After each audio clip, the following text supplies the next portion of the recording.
Good afternoon, everyone. My name is Riley Cleveland, and I'm here today to look at whether corporal punishment is an effective means of discipline in kindergarten through 12th grade. To begin with, corporal punishment is defined as spanking or the use of physical force as a means of punishment.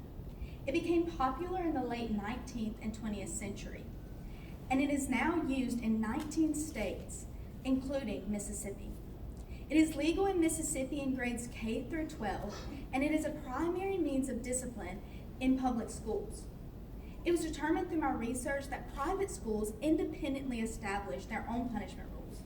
Thus, my research will center on public schools.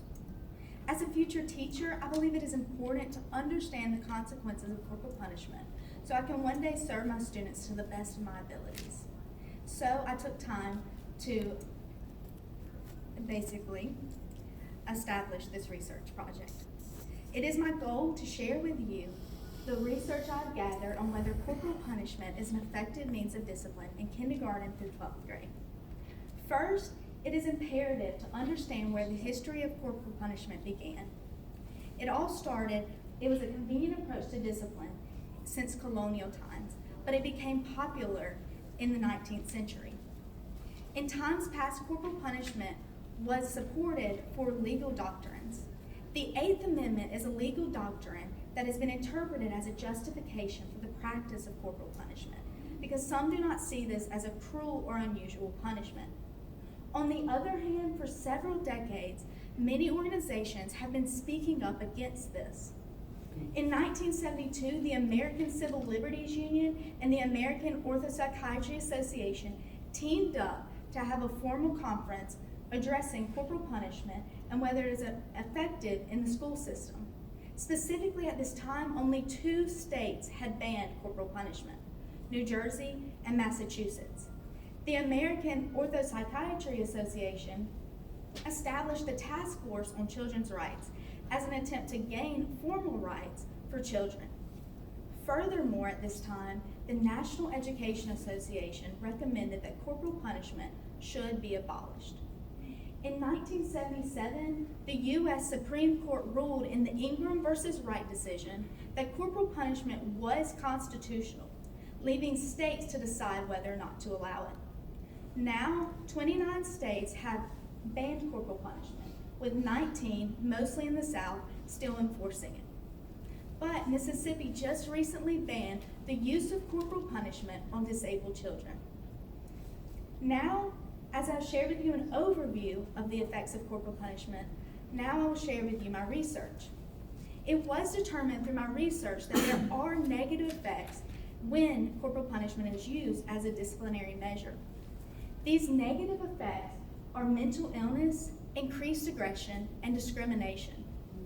According to Donald Gray Danis from the Society of Adolescent Health, educationally induced post-traumatic stress disorder, or EIPSD, is a mental illness that is heightening in students who have been paddled as a form of punishment. It is also causing a severe imbalance due to the stress caused by this action. It is resulting in higher rates of anxiety and extreme depression. Through studies, it is also shown when adults incorporate paddling as a means of disciplinary measure, children are more prone to show aggression to others. According to Edward Vaughel, an educational professor at Purdue University, when children see adults solve their issues by hitting others, they are more likely to solve their problems the same way.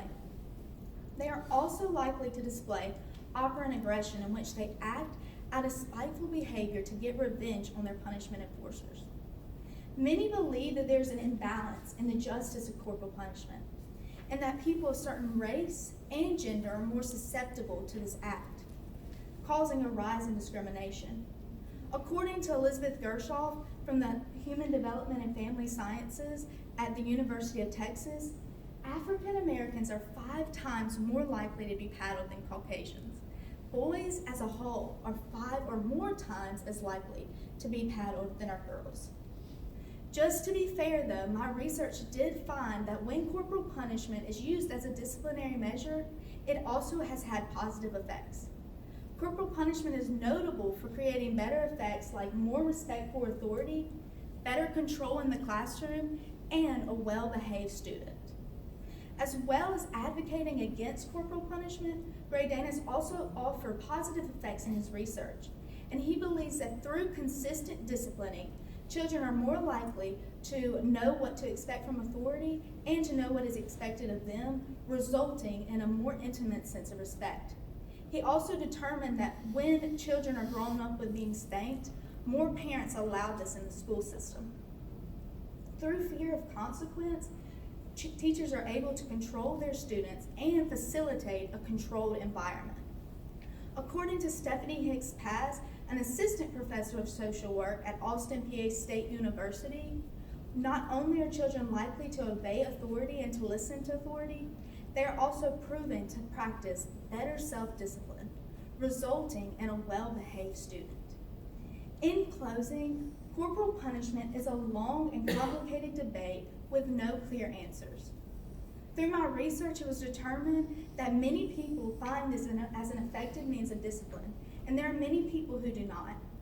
It is my hope that this conversation will continue so that the best and safest means of disciplining a child can be met and achieved in a school system. Thank you so much for allowing me to present my research.